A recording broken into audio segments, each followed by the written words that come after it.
uno de nosotros, Padre.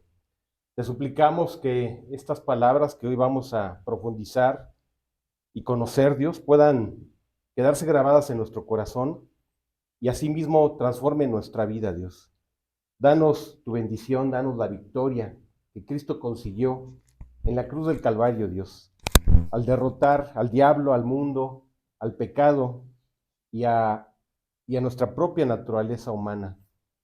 Te suplicamos, Padre, que tú seas el que hoy nos bendiga, nos se manifieste y nos guíe por el camino de justicia, el camino de verdad, específicamente el camino de santidad, Dios, que tú has trazado y has hecho anticipadamente para nosotros.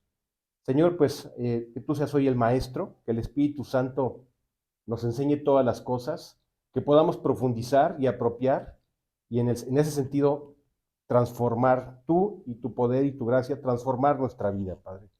Pues gracias por todos los que estamos aquí, que sea un tiempo para alentarnos los unos a los otros, para crecer en gracia y también, por supuesto, tener el conocimiento de tu verdad, para que esa verdad nos haga libres, Dios.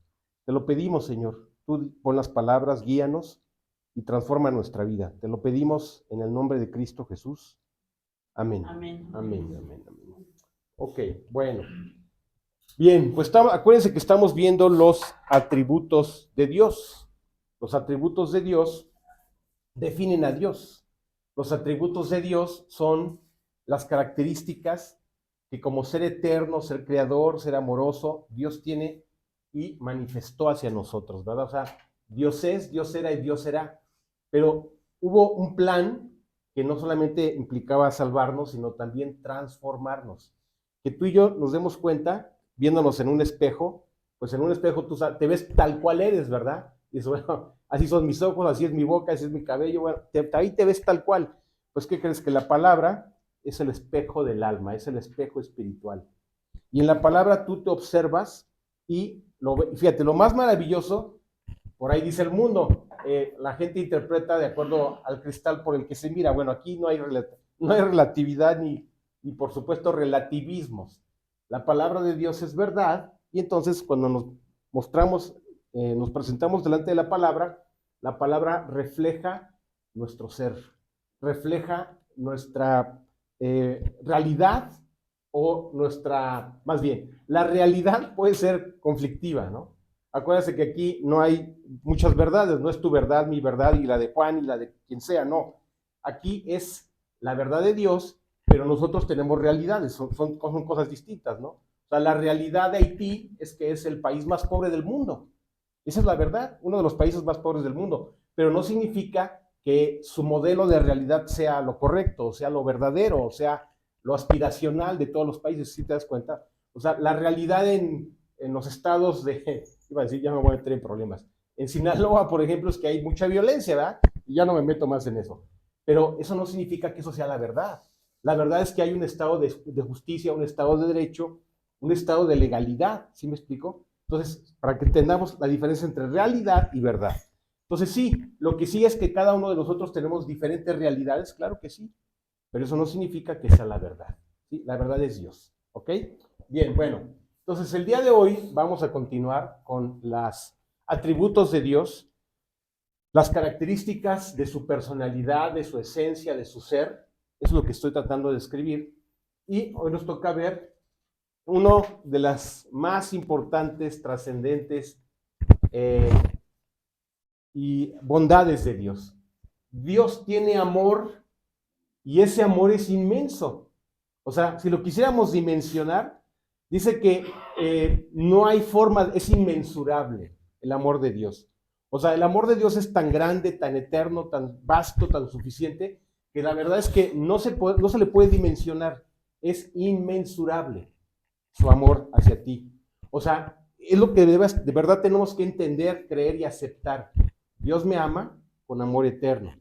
¿Sí? Así lo dice Dios, con amor eterno te he amado, por tanto te prolongué mi misericordia. Entonces, el amor es una actitud, es una disposición, pero la misericordia es acción, ¿sí? O sea, ¿sabes cuándo es? Cuando yo me doy cuenta, cuando verdaderamente amas a alguien, es cuando lo perdonas, es cuando lo aceptas, es cuando te das cuenta puede ser de su realidad, que puede estar muy distante de la verdad, del amor de Dios, pero finalmente dices, bueno, tú y yo y todos aquí necesitamos más del amor de Dios. Que el amor de Dios llene nuestro ser, porque cuando el amor de Dios llena nuestro ser, entonces dejamos naturalmente de andar limosneando amor. Y así como te lo estoy diciendo, limosnear amor puede ser desde la forma más correcta, ¿verdad? La forma más adecuada, o puede ser de la manera más incorrecta, ¿va? Pero finalmente, en la vida, cuando no nos llenamos del amor de Dios, andamos pepenando amor, ¿verdad? Y desafortunadamente, pues a veces nunca conseguimos lo que queremos. Pero Dios es eterno en su amor y también el amor se pone en práctica todo el tiempo. Dios nos está manifestando de muchas maneras su amor. Primero que nada, pues tienes vida y estamos respirando, ¿no? O sea, Dios nos creó, Dios nos dio una vida que tenemos y esa es el primer riqueza que tenemos, la vida que Dios nos dio. Y junto con esa vida también nos dio muchas más cosas, ¿no? Nos dio una familia, nos dio, decía un compañero de la facultad, hasta nos dio un cerebro. Y gracias a ese cerebro, pues podemos aprender, conocer, y a través de ese conocimiento y esa capacidad intelectual, podemos aprender y podemos trabajar, ¿verdad? Nos hemos capacitado para algo, y entonces esto nos permite pues, ser personas productivas, ¿verdad? Y a través de eso, pues podemos tener un sustento digno, decoroso, que nos permite vivir, ¿verdad? Y aunado a eso, bueno, tienes una familia, tienes vida, tienes salud. La salud es un tesoro, ¿verdad? Decía por ahí, efectivamente, la salud es un tesoro que Dios también nos da y que también es un tesoro tan valioso que por eso Dios es el médico. Es el médico que cuando necesitamos medicina, sí, claro, tienes que ir a la farmacia, tienes que ir al médico, por supuesto, pero Dios es el que es dador de salud, de vida y de bienestar. ¿Verdad? Podemos acudir a Él para que Dios nos dé salud. Podemos acudir a Él para que Dios nos dé una vida con propósito, una vida con sentido, ¿sí? Y ya todo lo demás, lo que todo el mundo hace, ¿no? Una vida económica, una vida material, sí, claro que sí, que se añade a todo lo demás, ¿ok? Bien, entonces, el amor de Dios es inmensurable. O sea, decía alguien que hablar del amor de Dios es como pararte a la orilla del mar y decir, pues voy y vengo, ¿no? O sea, fíjate, yo dije, sí, creo que ya sé nadar, es el día que desde una embarcación, dice, pues tírate, vas y regresas en medio del mar. Dije, pues ahora sí que va a ser la prueba de fuego. Si te avientas, vas, regresas, dices, pues creo que ya sé nadar, ya nadaste en el mar, ¿no? Pero ¿qué crees? Que el amor de Dios es como pararte en la orilla del mar y ver esa inmensidad. Dices, pues sí conozco el amor de Dios, pero es inmenso, ¿sí? Es inagotable, fíjate, es tan inmenso que, fíjate, las 2/3 partes de este planeta son agua, son océanos, ¿no? Y lo que conocemos como tierra es una tercera parte, ¿no? Pues así es el amor de Dios, inmensurable. Es tan profundo, fíjate, el punto más profundo del océano se llama la fosa de las Marianas.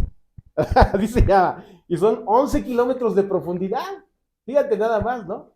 Entonces, así fíjate, cuando Pablo trató de dimensionar el amor de Dios, trató de decirlo como algo que tiene 3 dimensiones, largo, ancho y profundidad, que es inmensurable. Así lo describía Pablo. ¿Ok? Bien. Entonces, Dios toma en cuenta, primero que nada, el amor de Dios se manifiesta porque Dios sabe, conoce y entiende nuestra condición caída. ¿Sí? Nuestra condición que en forma natural el hombre, tú y yo, los seres humanos, tropezamos. ¿En qué? En el pecado. Y el pecado nos separó de ese amor. O sea, cuando alguien tiene problemas para interrelacionarse con el amor de Dios, es porque pues hay una barrera, ¿sí? O sea, la barrera que nos separa del amor de Dios es el pecado, son nuestra corrupción. Entonces Dios se dio cuenta que tu condición, mi condición y la del mundo es una naturaleza caída, corrompida, ¿de acuerdo? Proclive al mal, ¿sí? Atrapado, enganchado, esclavizado en el mal. Pero es cuando Dios se acerca a ti y te manifiesta que Dios te ama, que Dios te aprecia, que tú tienes un valor delante de Dios. Entonces, todas estas cosas nos empiezan a abrir los ojos y entonces apropiamos, valoramos, entendemos y conocemos el profundo amor de Dios. Y ese amor de Dios, adelante, adelante, adelante, adelante. Y ese amor de Dios es lo que empieza a transformar nuestras vidas. Ese amor de Dios es lo que nos da su valor, ¿sí? O sea, tu vida vale por muchas razones, pero especialmente tu vida vale si conoces, entiendes y te sumerges en el amor de Dios, ¿ok? Pero bueno, volvamos acá. Dios sabía, conocía que la humanidad, tú y yo, estamos lejos de su amor, pero Dios se dispone a ofrecer un amor incondicional a quienes no se lo merecen. Eso es increíble. Hay algo de lo que más, digo, muchas formas tenía mi papá así como de hostigamiento, ¿no? Pero cuando yo llegaba a pedir algo, decía, ¿y acaso te lo mereces? No, pues me daba la media vuelta y me iba, ¿no? Pues no, creo que no me lo merezco. Exactamente, nadie se merece nada. Pero Dios es bondadoso. Dios es generoso. Dios nos da inmerecidamente. ¿Qué es la gracia? El favor y el amor de Dios inmerecido, ¿sí? Entonces, fíjate, ya siendo adultos, un día mi papá me pide un favor que quería, le dije, a ver, te voy a decir lo que tú me decías, ¿te lo mereces? Y ese día, haz de cuenta, se la volteo, digo, no te lo recomiendo, no se trata de ni ojo por ojo, ni diente por diente, no, simplemente como una especie de ejercicio intelectual, dijo, oye, ¿y te lo mereces? Y se queda así como que iba a explotar. Le dije, no, mira, ni tú ni yo ni nadie lo merecemos, pero sí te lo voy a conceder, ¿no? Después de 50 años pude hacer esa reversión de esa cosa que siempre me decía, ¿no? Bueno, Dios no es así, ¿eh? Dios no pone condiciones. Dios no cobra nada. ¿Qué te parece? El amor de Dios dice que venid todos los que tengan hambre y sed y compren comida, alimento, sin dinero y sin precio. Es inmerecido. Fíjate, cuando la palabra se metaforiza, es porque, o sea, no se trata de venir a ir a sacar la cartera y comprar, no. Significa que para darnos su bendición, su amor y a Cristo fue gratis. Eso es lo que significa. No tiene precio. Eso es lo que quiere decir cuando Dios nos habla de un amor inmerecido. No lo compras, ¿sí? Dios te lo da, ¿ok? Bien, entonces, es incondicional, no lo merecemos, ya entendimos por qué. Este es el perdurable y fiel, esto está bonito, el perdurable y fiel pacto de amor de Dios con su pueblo. Su pueblo en el pasado fue Israel, ¿verdad? Fíjate, ¿sí sabes que hay 3 cosas que fueron predestinadas? Fue predestinado Cristo para ser nuestro Salvador. Esto surgió del corazón del Padre. Allá en la eternidad pasada estaba Dios Padre, Dios Hijo, Dios Espíritu Santo, y entonces estaban a punto de crear al hombre, al ser humano, y la creación. Entonces Dios se detuvo, pero el hombre va a pecar. Si le dotamos de inteligencia, conciencia y voluntad, finalmente este hombre, este ser, pues será en contra de la voluntad de Dios. Estaba así, a punto de hacerse la creación, y Jesús se levanta, el Señor echa mano de mí. Fíjate, con la única persona que contaba en la creación, su Hijo, por amor al Padre y Jesucristo, deciden hacer el plan de redención, de rescate y de salvación para arrebatarnos del pecado, de la muerte y del infierno. Fíjate, en ese plan amoroso. Entonces, ¿quién fue predestinado? Jesucristo. Jesucristo es el primer predestinado, ¿de acuerdo? Segundo, ¿sabes también quién fue predestinado? Un hombre que andaba ya errante, vivía en Ur de los Caldeos. Déjame decirte que vivir en Ur de los Caldeos era como vivir hoy en la ciudad de Nueva York, o tal vez en alguna ciudad del sudoeste asiático, ¿no? Esta es Singapur, así que dice que la ciudad una de las más evolucionadas del mundo es Singapur, ¿verdad? Bueno, Ur de los Caldeos era el Singapur o Nueva York de hace 4,000 años aproximadamente. Y entonces Abraham sale de su tierra, deja Nueva York y Singapur y se va a instalar al desierto. Y dice, oye, ¿qué estás loco, Abraham? Dice que no, que por fe dejó su tierra, dejó su parentela y obedeció el llamado de Dios, la instrucción de Dios. Y entonces fue y habitó al desierto en casitas de campaña. Porque Dios lo llevó y le dijo, mira, esto, aquí donde estás acampando, esta tierra te la voy a dar a ti y a tu descendencia. Por supuesto que Abraham tuvo un hijo que se llamó Isaac. Y Isaac tuvo un hijo que se llamó Jacob. Abraham, Isaac y Jacob. Y luego a Jacob le cambia el nombre y le pone Israel. ¿Sí? Pero acuérdate que Isaac tenía dos hijos. Uno se llamaba Esaú y otro se llamaba Jacob. Pero que dice la palabra literalmente que a Jacob ama y a Esaú aborrece. Y no porque lo partieron rayo, finalmente se hizo una nación numerosísima. Así, los edomitas fueron tan numerosos como los israelitas, nada más que Dios predestinó a Israel. ¿Qué te parece? ¿Ya quedó claro? El primer predestinado es Jesucristo, la segunda predestinación es la de Israel, ¿sí? Porque Dios se agrada de Jacob. Fíjate, Jacob eran gemelos, ahí andaban peleándose en el vientre de la madre, ¿verdad?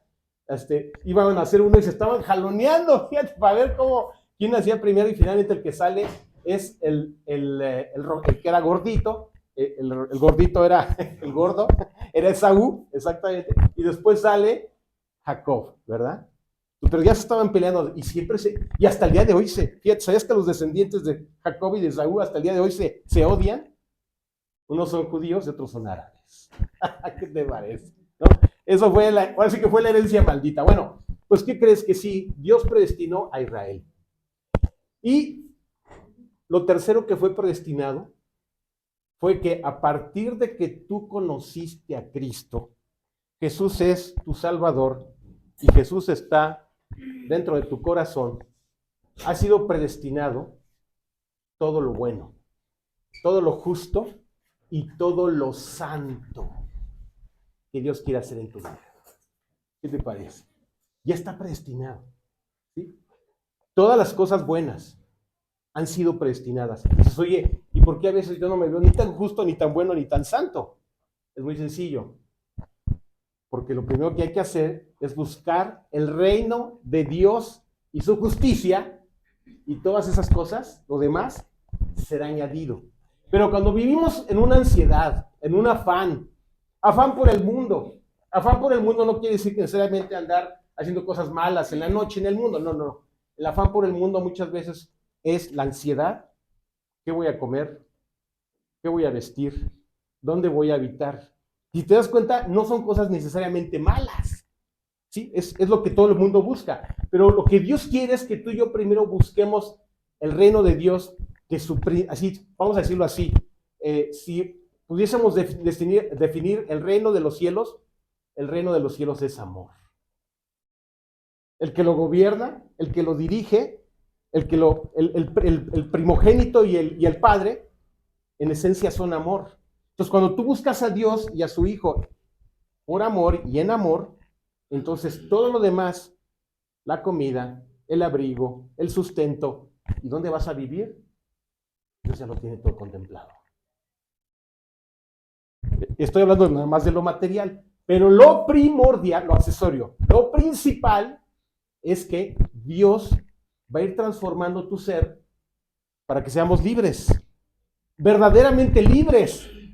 Oye, pero ¿libre de qué? ¿Cómo de qué? Pues de nuestro pecado, de nuestra maldad, de nuestros hábitos, de nuestras esclavitudes. Y conoceréis la verdad, y la verdad os hará libres. Entonces, la primer verdad es que tú y yo vivamos en el amor de Dios. Tú y yo conozcamos el amor de Dios. Tú y yo nos deleitemos en el amor de Dios. Y ese amor te permite amar a los que están alrededor de ti. Te permite amar a tu familia, ¿sí? El amor de Dios, fíjate, una de las expresiones del amor de Dios es que el amor de Dios es fiel. El amor de Dios no cambia. El amor de Dios es eterno. El amor de Dios, ¿cómo es?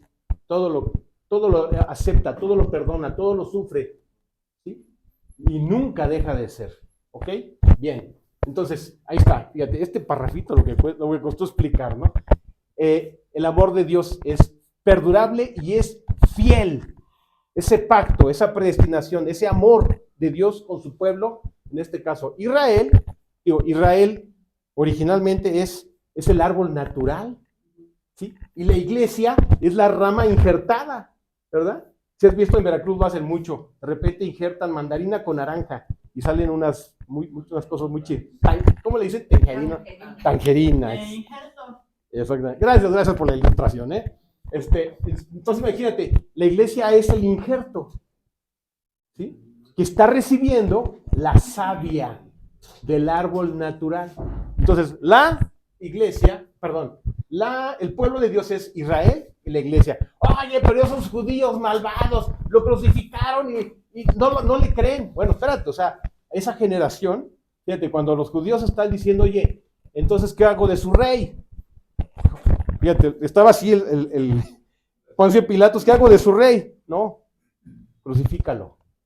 Entonces, pero es el mismo emperador, no, el gobernador Pilato reconoce, pero es un inocente.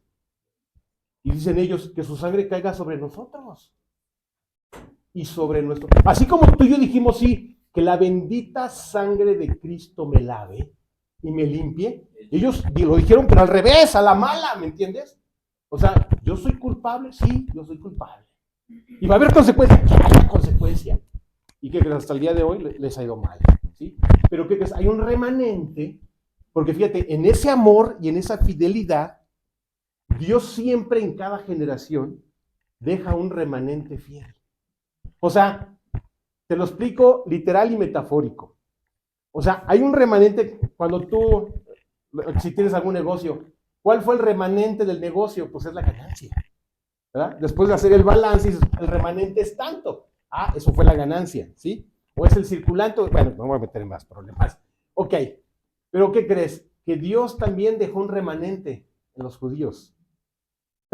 Fue tan bueno el remanente que 12 judíos eran sus apóstoles.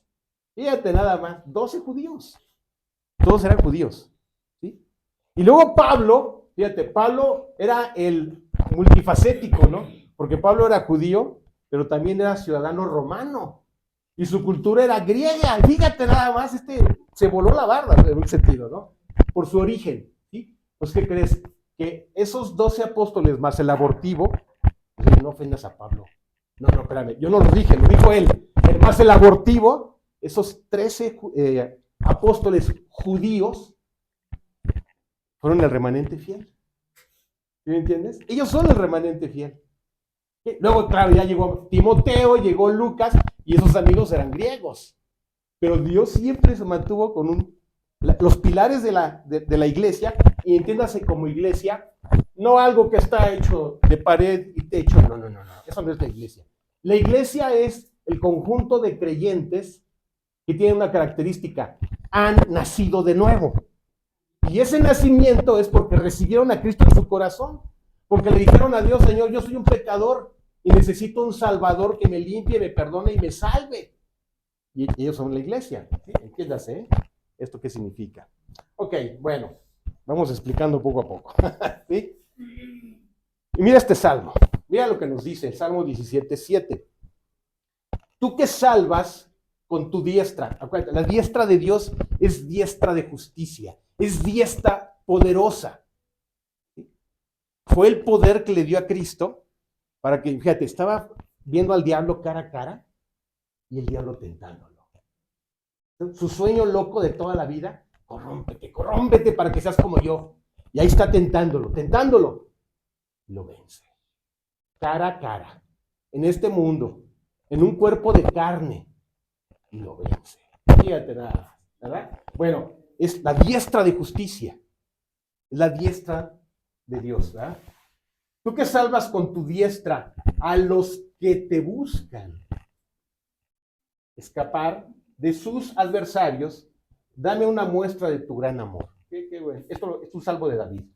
Fíjate nada más. Dios, necesito tu amor.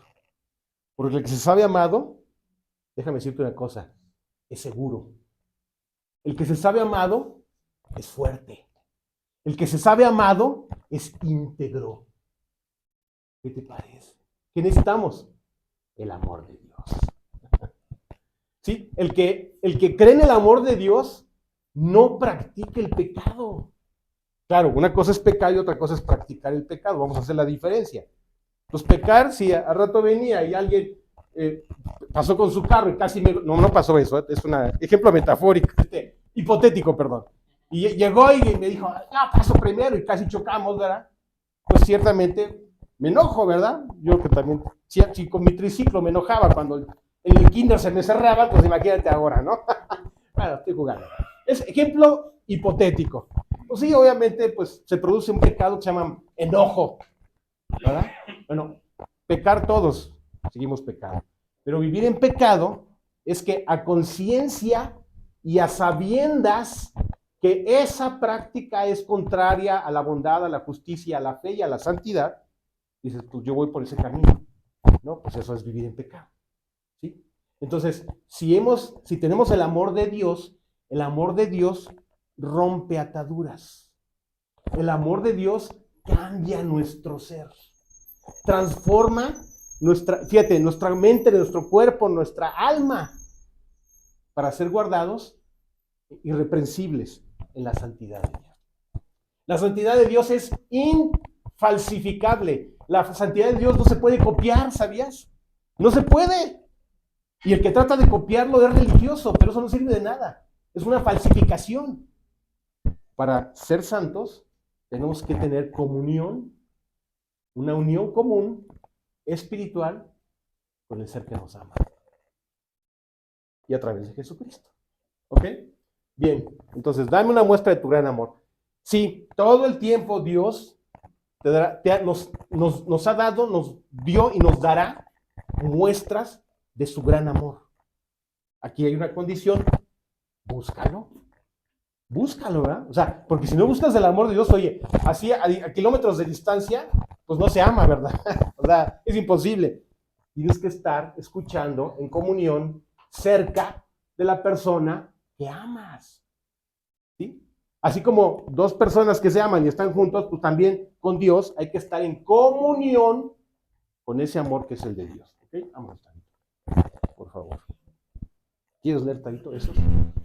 Salmos 23:6. Ciertamente el bien y la misericordia me seguirán todos los días de mi vida, y en la casa de mi Dios moraré por largos días. Exactamente. Ok.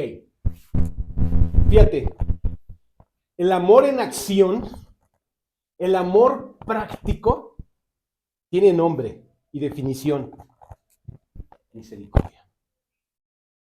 Fíjate, el idioma en el cual el Nuevo Testamento se escribió es el griego. El latín, ¿sabías que no es el idioma original? Para nada, ¿eh?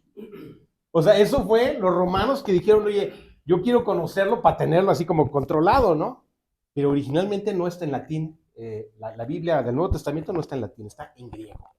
Bueno, pues ¿qué crees? Que la única palabra latina, de latín, a eso me refiero, que superó la definición de amor griega, ¿sí? Es esta, misericordis. Misericordia, amor. ¿Cómo ves? Y es dolor en el corazón. Misericordia significa eso, amor, dolor en el corazón.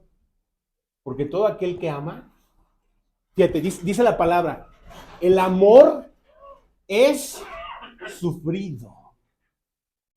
Sí, o sea, el amor no es egoísmo, por favor, es todo lo contrario. Porque fíjate, el amor egoísta, si eres así, te puedo seguir amando. Si haces esto, podría considerarlo. Perdóname, eso no es amor, por favor.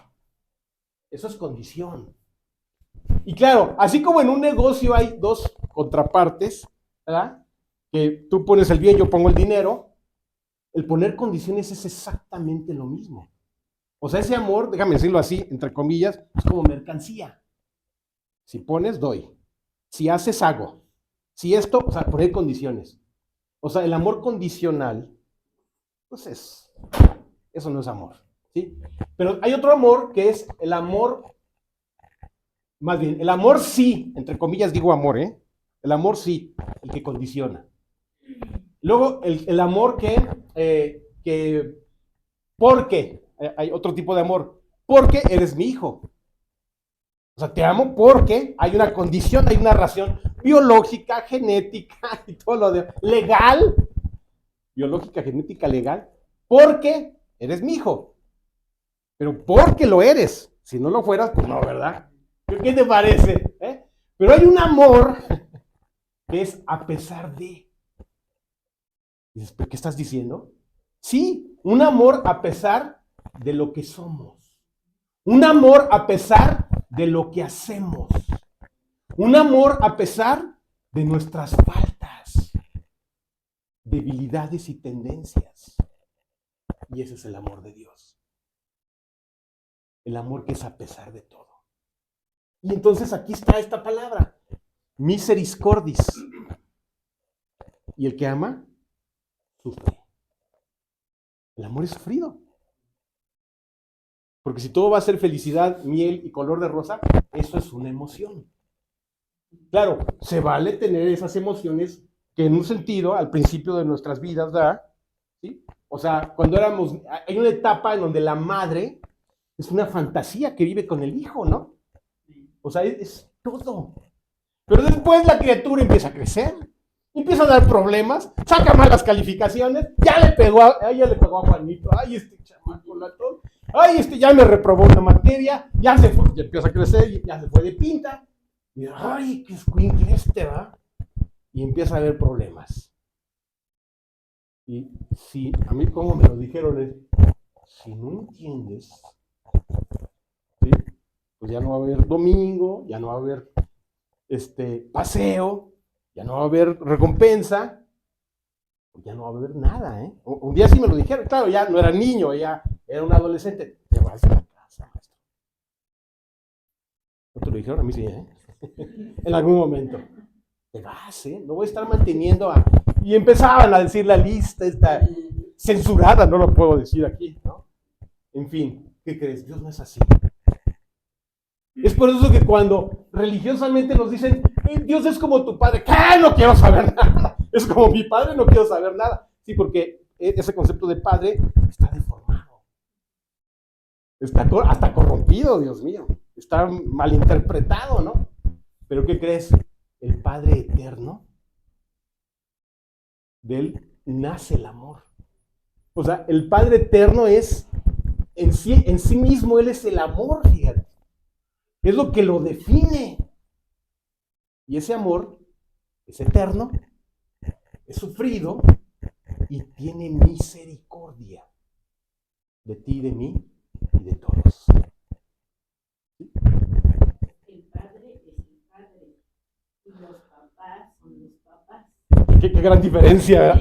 Mira, ¡wow! Te sacaste 10. Tienes 10 en tu nota.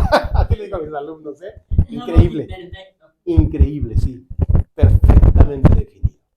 Ok, perfecto. Vámonos acá. Traíste acá, ¿verdad? No, todavía. A ver, por favor. Salmos 26:3. Porque tu misericordia está delante de mis ojos y ando en tu verdad. Exactamente. Conozco el amor de Dios eterno. Me convence. Primero que nada, hay que entenderlo. Nos convence. ¿Y qué crees? Empieza a caminar en ese amor. Todo está en función de que lo busques. Todo está en función de que te acerques. Aquí se aplica el ejemplo, ¿verdad? Qué maravilla, ¿no? Cuando el hijo se acerca y tú lo tocas, tú lo abrazas, le das un beso, o al menos fíjate, cuando la madre está amamantando a la criatura, sucede algo increíble. El latido del bebé se sincroniza con el latido de la madre. ¿Cómo ves? El bebé, así en los primeros meses, no entiende que son dos personas diferentes. No, somos uno. ¿Qué te parece? Bueno, Dios dice que la palabra es leche espiritual no adulterada. Entonces, es muy sencillo. Hay un mecanismo, hay una forma, hay un medio a través del cual yo me sincronizo con Dios. Es la palabra de Dios. Es una leche espiritual no adulterada. Y entonces el corazón de Dios late en su palabra y sastre. yo también. Me dice que me ama, me dice que me perdona, me dice que me acepta, me dice que soy valioso para Dios. Y entonces eso nos hace estar en sincronía con Dios. Es por eso que tenemos que vivir en la palabra. El que no vive en la palabra, ¿cómo vas a vivir en el amor de Dios? Perdóname. No le des leche al bebecito, ¿qué le va a pasar? Se deshidrata y se muere, ¿verdad? Es exactamente igual. Y luego la otra, ya terminó de darle de comer la mamá al niño, ¿verdad? Y empieza, hoy, a ver, ayúdenme, ustedes saben, mi amor, mi criatura, ¿cómo se le dice? A ver, ¿cómo? ¿Qué? Cuando ya le dio de comer y es su bebé, un ejemplo, Mariana, ¿cómo sería? ¿Cómo le dices? Yo Jesús, le digo, corazón, Pues estaba chiquitito. bebé, mi vida, Chiquitito. mi amorcito. Eso, ¿no? Entonces empieza un diálogo, ¿verdad? A ver, tú faltaste, Agustina, ¿cómo le dices? Yo, cuando es más, No lo digas. No, entonces, chamaco, ¿ya comiste? No. Bueno, ok. No, a los hijos es diferente porque Dios te da este amor. A pesar de que no conocemos a Dios, como Dios, o sea, nos prepara para eso. Porque estamos preparadas para eso. Yo de adolescente, ahora ya los bebés, pero ya.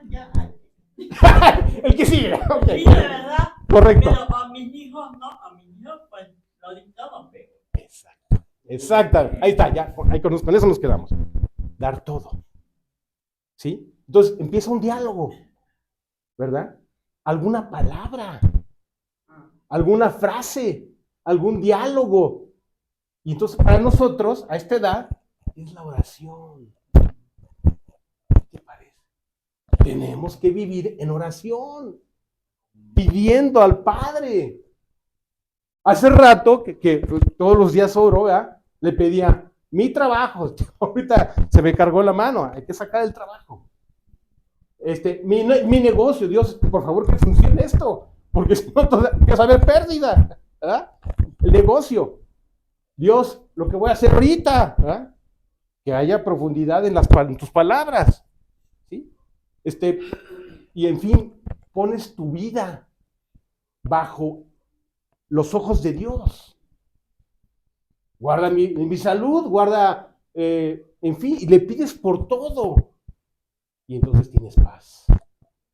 Y también las faltas, por supuesto que también, esas no pueden faltar, Dios. Y esta falta, y este error, y este pecado, y esta necedad, y lo que sea. Entonces la paz de Dios que sobrepasa todo entendimiento, guardará vuestros pensamientos y vuestros corazones en Cristo Jesús. ¿Te das cuenta? Ok. Entonces, tengo que ir delante de sus ojos para andar en su verdad. ¿Lo lees? Salmos 31, 21. Bendito sea Dios, porque ha hecho maravillosa su misericordia para conmigo en ciudad fortificada. Bien, fíjate qué lógico es esta secuencia, ¿eh? Lo alabas.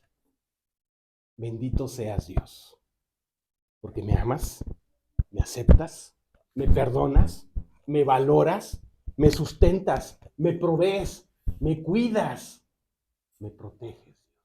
Bendito seas. ¿Sí? Porque ha hecho maravillosas. O sea, la misericordia no solamente es, bueno, ya, ok, te la paso. No. Se aterriza, se materializa, se vive, se comprueba. Su misericordia. Porque ha hecho maravillosa su misericordia para conmigo. Y entonces, aquí sí es metáfora. Me siento como una ciudad fortificada. Nos hace fuerte. Seguridad. Así es lo que Dios nos da y nos protege. Seguridad emocional, pero también una seguridad real, palpable. Me protege, me cuida, me sustenta, me provee. ¿Cómo ves? Ese es el amor. Ese es el amor. ¿Ok? Vámonos. Te lo pasa, Tere, por favor. Vamos, es 1-1, Tere. Vas. Salmos 36, 7. Cuán preciosa, oh Dios, es tu misericordia. Por eso los hijos de los hombres se amparan bajo la sombra de tus alas. Esto está interesante. Voy a utilizar un ejemplo histórico de los judíos. En el templo de Jerusalén, bueno, desde antes, desde esta casa de campaña, llamado el tabernáculo, había a la entrada, o sea, cruzabas la puerta del atrio, literal, o sea, pero el atrio, atrio en el buen sentido, no en el mal sentido, ¿sí? En el buen concepto lo que quiero decir. Cruzabas la puerta hacia ese atrio, en esta tienda de campaña que estaba rodeada de columnas, basas y columnas, y cortinas, que eran una especie de campamento, o bien ya en el templo de Jerusalén, cruzaban la puerta del atrio, y lo primero que había era una fuente, ¿sí? Y había un altar de bronce. En la fuente se lavaban, adivina de qué, ritualmente, ¿sí? Se lavaban las manos, claro, pero significaba, límpiame de mis pecados. Esa es la metaforización de irse a lavar las manos, ¿sí? Pero luego estaba el altar de bronce. Y en el altar de bronce se ofrecía un holocausto o sacrificio. Dependiendo de la condición económica de la persona, podía llevar harina, podía llevar un palomino, podía llevar un cabrito, podía llevar una oveja o podía llevar un becerro, ¿sí? O sea, hasta el más pobre tenía harina en su casa, ¿verdad? Entonces el pobre llevaba harina y el rico llevaba un becerro. Y entonces eso se quemaba en holocausto, en ese lugar, en ese altar de bronce. Yo tengo deudas espirituales, esas deudas se llaman pecado, entonces yo traigo no que se le comprara a Dios, sino el pago, o sea, yo tengo una deuda y esto que se va a quemar metaforiza, simboliza que hay que dar un pago por el pecado. Es por eso que ¿quién es el sacrificio perfecto? Jesucristo, que fue el pago por nuestros pecados, ¿sí? Pero esas figuras, esas 5 figuras, se llamaban holocaustos. Ahora, cuando la falta era tan grave, ¿sí? Se llevaba el holocausto, pero entonces ese altar de bronce, bienvenida, adelante. Hola, bienvenida. Ese altar tenía unas características únicas. Tenía en cada una de las esquinas cuernos, así como lo estás escuchando. Imagínate el cuerno de un cebú, así, largo y retorcido, así, y curviado, ¿sí? En cada una de sus esquinas. Es impresionante, ¿eh? A eso voy, exactamente. Oye, no inventes, ¿qué significa esto? Fíjate, ahorita te lo estoy diciendo, lo estoy entendiendo más. Significa que era propicia el sacrificio, o si no habría juicio. Es así, ¿no? O sea, o yo clamo por misericordia, por mis faltas, mis secretos, mis errores, y dice la palabra literal, y hasta delitos. Ajá. Y entonces el pago perfecto es Jesucristo, y queda lavado, borrado y perdonado todo. Pero había ciertos pecados, y lo menciona la Biblia como en 3 ocasiones, donde el pecado dice que a veces el pecado llega hasta la presencia de Dios. Algunos reyes, especialmente de la casa de David, cometieron tal atrocidad que llevaron el becerro, o llevar 10 becerros, es increíble. Salían deudores. Y entonces, como esos cuernos, ya te lo dije, simbolizan el juicio si no se acepta el pago, ¿sí? Es como la justicia. Pagas la fianza, no la pagas, entonces vas a tener que pagar de otra manera. Ya entendí la comparación. Ese sacrificio era la fianza que pagaba la falta, ¿sí? Pero cuando había pecados escandalosos, la Biblia habla de unas 3 ocasiones, más o menos, donde especialmente los reyes, cuando habían hecho una atrocidad, llevaban el becerro, pero se hincaban, tomaban el cuerno y suplicaba, o sea, literal, hincados, porque el altar de bronce tendría, ¿cuánto sería esta altura? Ajá, un poquito más de 1 metro, 1,10 metros, ajá, tenía esa altura. Entonces, literalmente, lo voy a simplificar, el cuerno quedaba más o menos a esta altura, entonces llegaba el sacerdote o quien fuera, se hincaba y se tomaba del cuerno. Y esto simbolizaba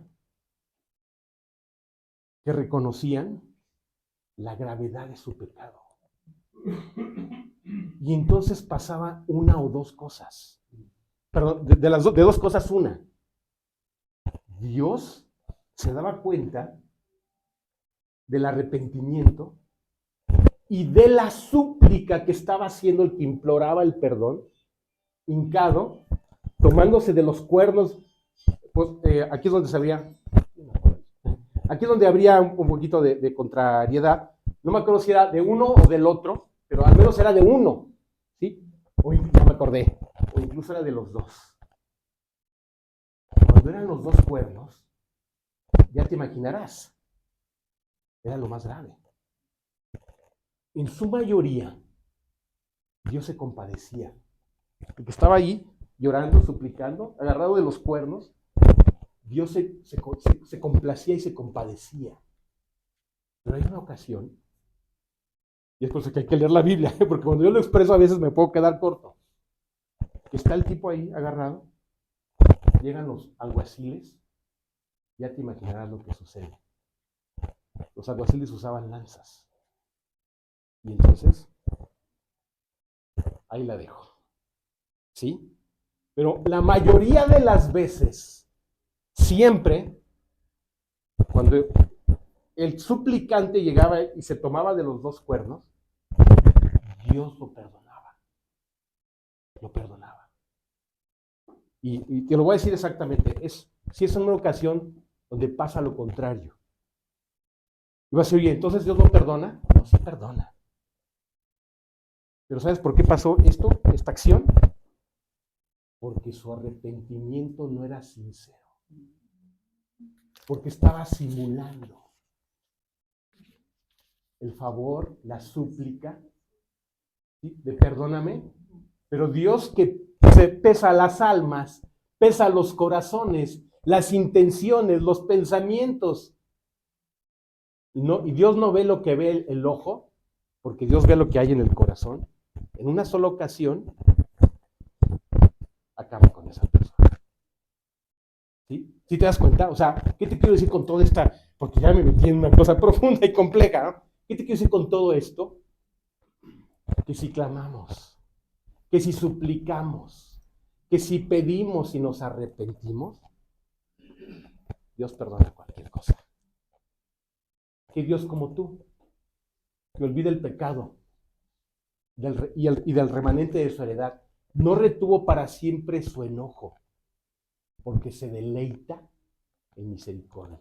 Él volverá a tener misericordia de nosotros, sepultará nuestras iniquidades y echará en lo profundo del mar todos nuestros pecados. ¿Te das cuenta?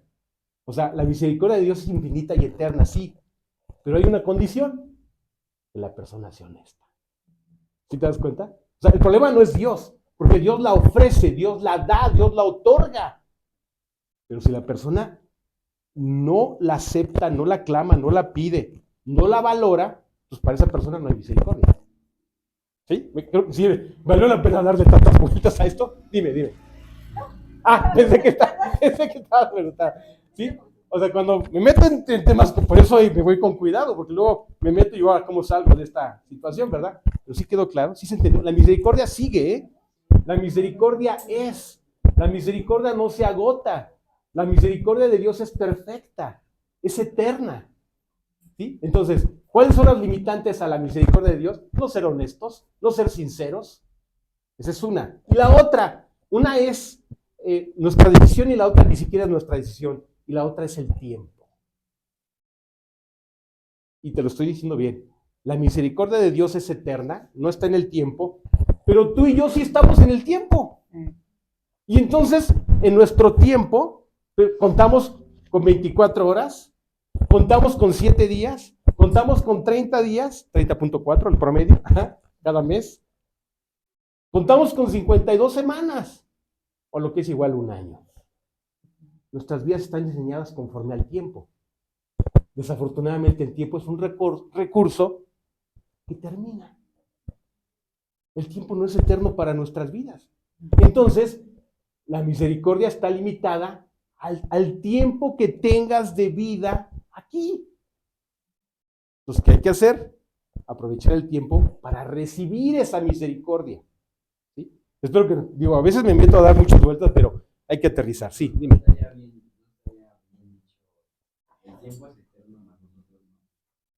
Bueno, es que, mira, ahora sí vamos a usar el pizarrón. Buenísimo. Ay, Dios. No voy a hacer una fórmula de física, ¿eh? No. Porque si no la complico más. El tiempo es esto. Digo, ¿qué línea, verdad? Perdón. Más derechita. Sale igual casi. El tiempo es esto. Pero la eternidad es esto. ¿Sí? O sea, el tiempo está dentro de la eternidad. La eternidad no tiene fin. La eternidad puede seguir dando vueltas y vueltas y hasta hacerse más grande. Pero el tiempo tiene un principio y tiene un fin. Y tú y yo estamos aquí en un puntito aquí. ¡Pum! Ese puntito son 80, 90 años. Así, no, una micro. ¿Sí? Son 80, 90 años. Entonces, aunque la misericordia, ¿ya? Lo pongo abreviado, la misericordia es eterna, nuestras vidas no son eternas. Tenemos que aprovechar, apropiar y conocer la misericordia de Dios. ¿Sí quedó clarísimo? ¿Sí? ¿Todo bien? ¿Todo bien? Ok, sale pues. Bien. A ver, ¿sabías que es el tema más difícil? Parece que es fácil, pero no, voy paso a pasito para no, digo, porque si me meto en algo complejo, pues luego cómo salgo, ¿no? ¿Quién va? Yo. Uh-huh. Salmo 36:10. Extiende tu misericordia a los que te conocen y tu justicia a los rectos de corazón. La misericordia se extiende. ¿Has visto? Suelta líquido. ¿Ah? Agarra una cubeta de líquido y ¿qué sucede? Fluye hacia todos lados. Así es la misericordia de Dios. A los que te conocen y tu justicia a los rectos de corazón. O sea, partiendo de la misericordia de Dios, ¿qué crees? Mi mente, mi espíritu y mi alma, y hasta mi cerebro, empiezan a modificarse en el buen sentido, ¿eh? ¿En qué sentido se modifican? A ser libres. A ya no depender del mundo, de lo malo, del pecado, de los hábitos, de los vicios, de dice la palabra, esclavitudes que nos atan. Y eso lo hace Dios solamente, ¿eh? Es un milagro espiritual. Extiende tu misericordia a los que te conocen. Tienes a Cristo, ya lo conoces. Ya volviste a nacer, ya lo conoces. Eso tiene que crecer. Jesucristo lo metaforizó de una manera bien bonita. La semilla está sembrada en buena tierra. Pero dime si no, tienes que cuidar la semilla. Tiene que estar en buena tierra, tiene que tener buena luz y tiene que ser provista de agua. Y sigo metaforizando. El agua es la palabra, la luz es la oración y la tierra es tu corazón. Que sea buena tierra. Y entonces, así, sí, en el momento en que, es muy sencillo, ¿no? En Hidalgo, en Querétaro, en todos lados, hacen canales de riego, canal de riego, que les echan el agua y lo demás lo hace la gravedad. El agua fluye por todos los canales y riega toda la tierra cultivable, ¿verdad? Entonces, imagínate, así es la misericordia. ¿Ya conoces a Dios? Por favor, deleítate en su misericordia. Conoce su misericordia, conoce su amor. Y entonces, así, ese líquido que fluye va a regar tu vida, tu campo, tu tierra. Y tu justicia a los rectos de corazón. Y entonces Dios produce esto. ¿Qué dije? Justicia. La justicia es de Dios, no es tuya ni mía. Justicia en el aspecto de ser justos porque Dios es justo. Esto es de Dios, no de nosotros. ¿Sí? Ok, ¿te das cuenta? Dios lo hace. La pregunta, lo único que necesita es como el día que fui a mi primer clase de un ejercicio, de un arte marcial, que hace muchos años practiqué un arte marcial.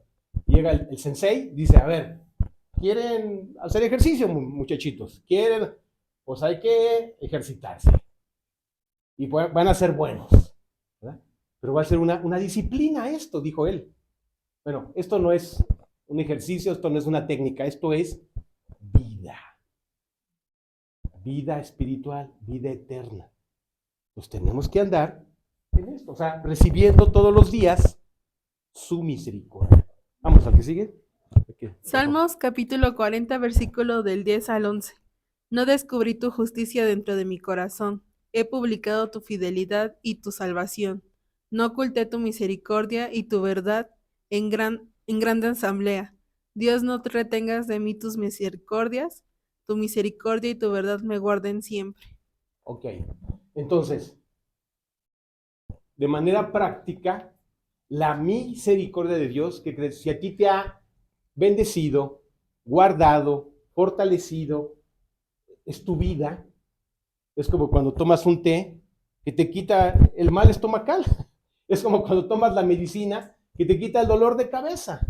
Es como la crema que te pusiste que te quitó el sarpullido que te salió. Lo das a conocer. O sea, publicar su misericordia es, conozco a un Dios que me ama, que me ayuda, que me sustenta, que me bendice, que me perdona, que me lleva por el camino recto y de justicia. Y lo das a conocer.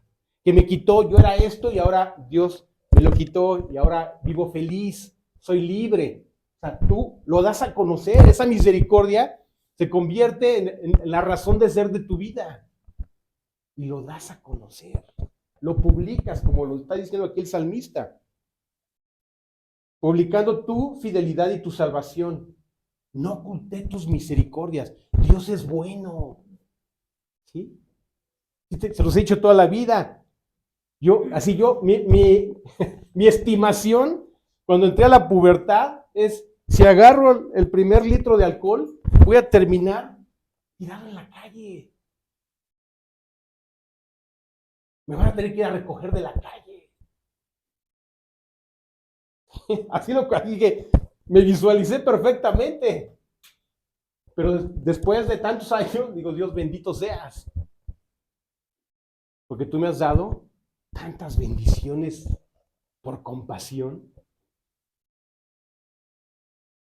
por misericordia, una familia, un trabajo, un negocio, esto que hago todos los domingos, un futuro,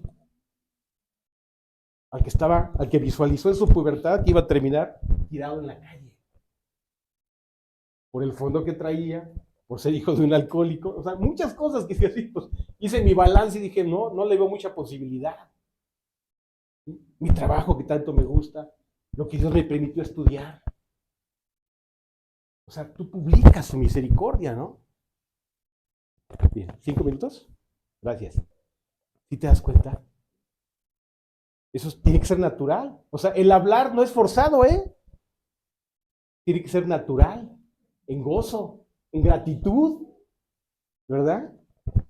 Si comes, estoy tomando un probiótico, ¿eh? Unos como, parecen cubitos de gelatina, ¿verdad? No sé, mi esposa me lo dice todo el tiempo, que le pones un agua y piloncillo y se hace como un vinagre. Te lo tomas y dices, ¡wow! Pero no es leche, es agua. Esas cosas. Y dices, ¡qué maravilla! O sea, esta cosa equilibra mi pH acá y no, me duermo mejor, como mejor, todo casi felicidad, ¿no? Biológica, a eso me refiero. ¿Sí? Pues lo van recomendando, ¿no? Pues imagínate el médico de tu alma. Imagínate cuánto más tendrías que recomendarlo, ¿no? Ok, sale pues, el que sigue. Ya voy a terminar, ¿eh? Ya voy a terminar. ¿Quién me ayuda? Salmos 42:8. Pero de día mandará el Señor su misericordia, y de noche su cántico estará conmigo, y mi oración al Dios de mi vida. Fíjate nada más.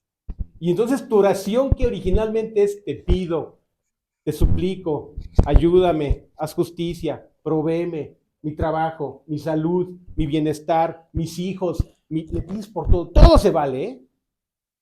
Yo te platiqué un día, hasta le pedí por mi mascota, se andaba muriendo y de repente empezó a respirar otra vez, ¿no?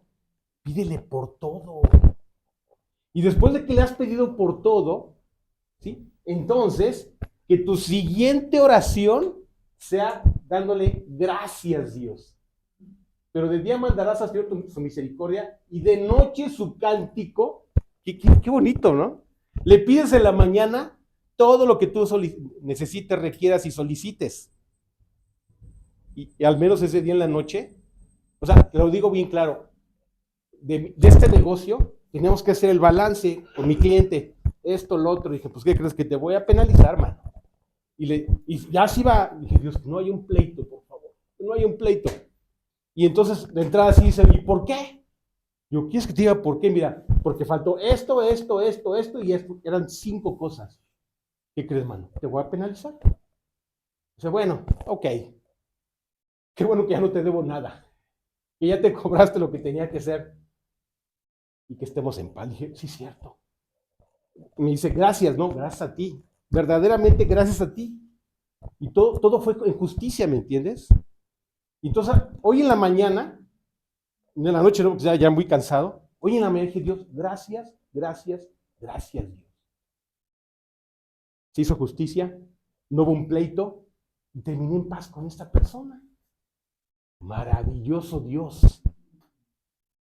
Pues le das las gracias, ¿sí me entiendes? Eso significa esto. No fue anoche, fue hoy en la mañana cuando le di las gracias. Su cántico estará conmigo y mi oración al Dios de mi vida. O sea, pide por 1000 cosas si es necesario. Pero después empiezo a darle gracias. De esas 1000 cosas, ya se cumplió del 1 al 10. Dale gracias por esas 10 cosas. Ya se cumplió del 1 al 100. Dale gracias por esas 100. Y así, progresivamente. ¿Ok? Ahora sí, vámonos acá. Salmo 63:3. Porque mejor es tu misericordia que la vida. Mis labios te alabarán. Vaya que sí, ¿eh? Porque no se trata de tener vida por sí, sino tener esa vida enriquecida con su gracia y misericordia. No se trata de pasar la vida. No se trata de hay como venga, hay lo que se pueda. El ahí se va. No. No tienes, dice la palabra, no tenemos porque no pedimos. ¿Ok? Vámonos. Ay, Dios, pero es que es el tema más grande. El amor de Dios es inmenso. O sea, lo puedo visualizar desde muchos aristas, ángulos, ¿verdad? Entonces, a ver, ya esta es la última, ¿eh? Porque sí. A ver, ¿quién va? Salmos 89, 30, 33. Si dejaren sus hijos mi ley y no anduvieren en mis juicios, si profanaren mis estatutos y no guardaren mis mandamientos, entonces castigaré con vara su rebelión y con azotes sus iniquidades, mas no quitaré de él mi misericordia, ni falsearé mi verdad. Qué bueno que llegamos a esto. ¿Sí?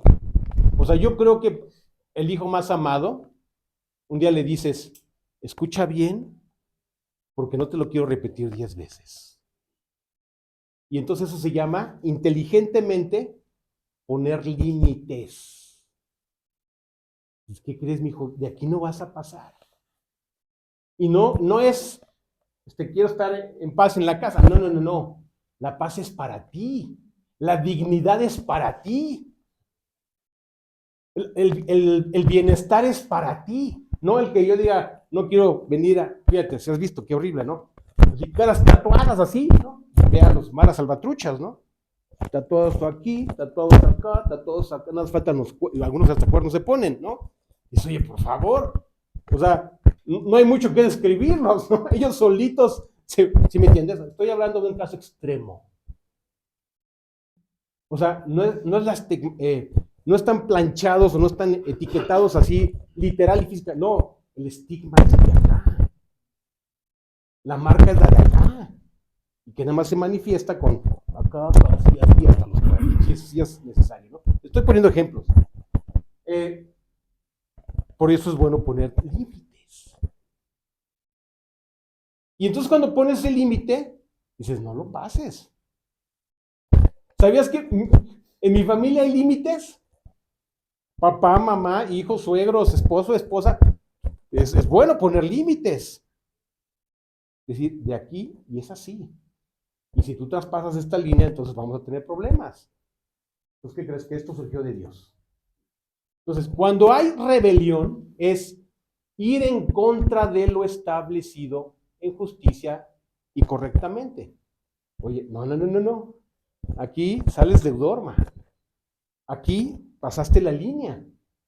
Y entonces, insisto, así como cualquier persona podía ir y ofrecer su holocausto, desde llevar 1 kilo de harina, y con eso quedaba arreglado, hasta el que se hincaba delante de los cuernos, y el 99% Dios les otorgó el perdón, salvo uno que ya dije, ¿verdad? Y el por qué.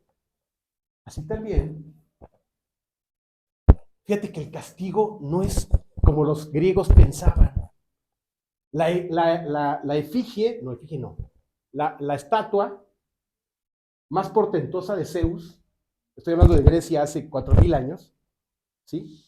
O 3,000 años, era poner a un hombre corpulento, como de 2 metros de altura, mucha cabellera, barbado, atlético, con un rayo en la mano, así veían a Zeus, el dios que juzga, el dios que castiga, ¿sí? Así lo veían.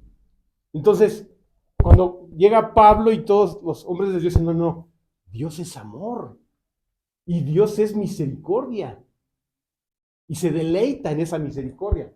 Entonces, pero no es que te vaya a partir el rayo. O sea, no es el Dios que juzga porque se deleita en aventar rayos y centellas, que te parta, esa recita que te parta el rayo, Zeus te va a dar en la torre, hermano. Es lo que se trasladó de la cultura griega. ¿Qué crees que no? Que Dios no nos avienta rayos y centellas. El juicio es la consecuencia de romper el límite.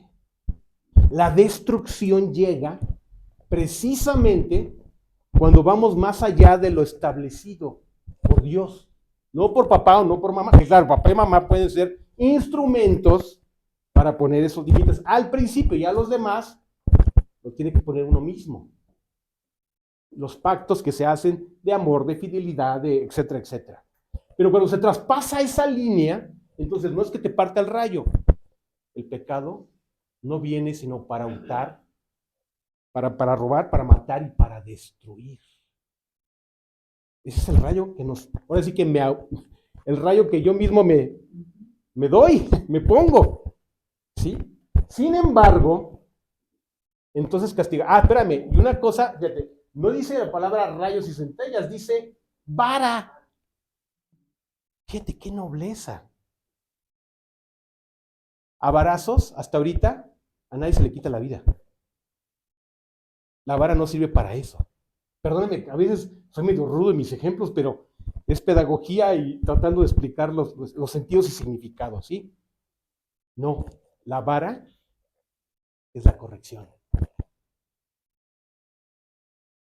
Es mejor un varazo que te parta, que si nos parta el rayo. Te lo digo más contento que el plomo.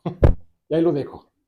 Mejor una vara, ¿sabes? Porque las personas que están en la cárcel, en el hospital o en la tumba, como consecuencia de sus actos, nunca hubo un límite. No hubo varazo que los detuviera. Y entonces lo detuvo la bala, lo detuvo la destrucción o las consecuencias de esos actos. ¿Sí? ¿Sí me entiendes? O sea, igual, la misericordia es eterna. Nosotros somos tan frágiles que si rompemos ese límite de lo correcto, entonces la consecuencia llega. Siempre. Pero ¿qué crees? Pero ve lo que dice aquí, más no quitaré, más nunca quitaré de Él mi misericordia. Dios no tergiversa la verdad. Dios es íntegro. Para amarnos, para perdonarnos, para lo que sea, ¿sí? El ejemplo del altar creo que me quedó más claro que nunca, ¿sí? Era el último recurso. A ese rey que no se le dio es porque no fue sincero, porque no se humilló correctamente. Estaba haciendo un teatro, es lo que estaba haciendo. Estaba simulando, nada más. Bien, vámonos, ya, por eso termino, ¿eh? Ya, pues yo, hasta mi garganta ya. Leer Salmo.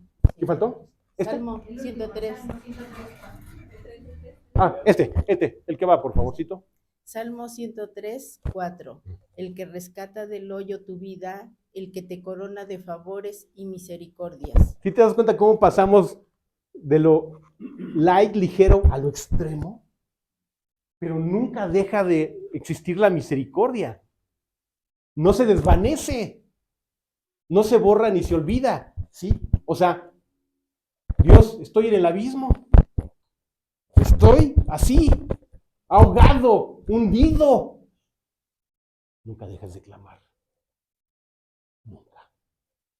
Porque hasta allá llega la mano poderosa de Dios para sacar del atolladero, del abismo o del hoyo nuestras vidas. Creo que ya, ya se me acabó la energía el día de hoy. Sí, fue la hora, ¿no? ¿Visita? Ya, ok. Vamos, cortamos porque si no me censuran el video, para que pongas una melodía.